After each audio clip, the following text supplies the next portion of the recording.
Microclustering? Sure. Microclustering, boy, there's a word for debate. There'll be arguments on both sides of it.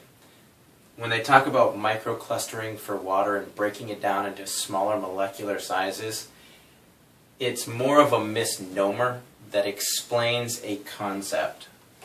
If you think of low energy water as being clumped together like a bundle of grapes, kind of stuck together, if you think of iron filings, for instance, in an electromagnetic field, they bunch together. If these lose their charge, they kind of bunch together. The reason it becomes a problem is if your cells have what's called an aquaporin, which they do, it's really hard to jam all of these into that hole, or aquaporin, and so you get poor hydration. If you introduce an electric charge to this water, it kind of energizes the molecules, kind of like an electrostatic charge, and they start to separate a little bit. If you really zap the water, or really increase the charge on it, they disperse and they have a much bigger charge, at which point they can streamline much better. People talk about microclustering like it's molecular bonds holding water molecules together. A water molecule is that only. If you bond or create any other bonds of water molecules together, you get something altogether different. I mean, they show pictures like, 6 rings of molecules here, and they're all bound, and they've got hydrogens popping on.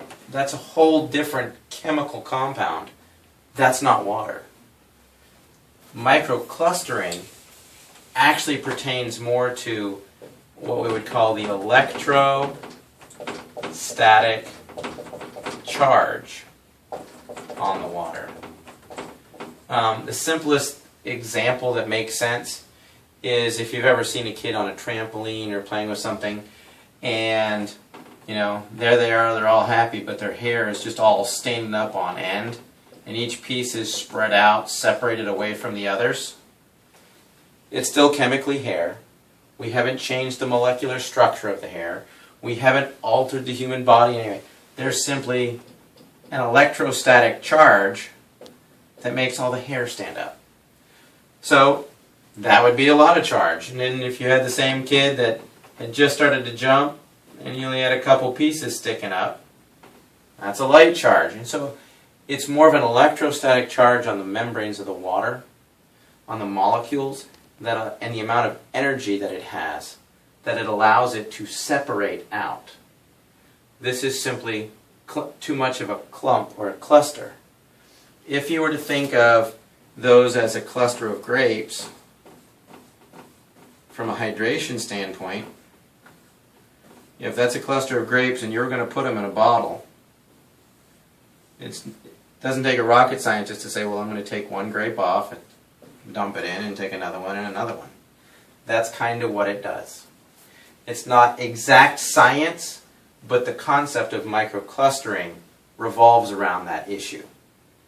Each time the electron gets charged, there again, that's where your amperage becomes important, because 1 amp equals 6.24 times 10 to the 18 electrons.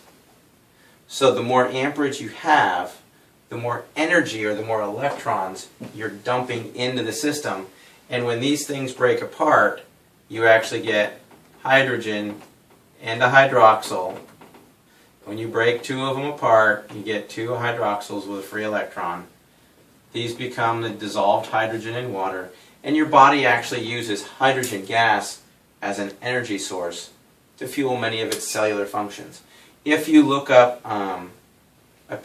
cellular membrane, things like that, there's even pictures on Wikipedia, whatever, and it shows a cell membrane, and it's got the hydrogens here stuck in it, which, interestingly enough, the charged protons, by definition, won't cross through the aquaporin. They'll hang up in the cell membrane.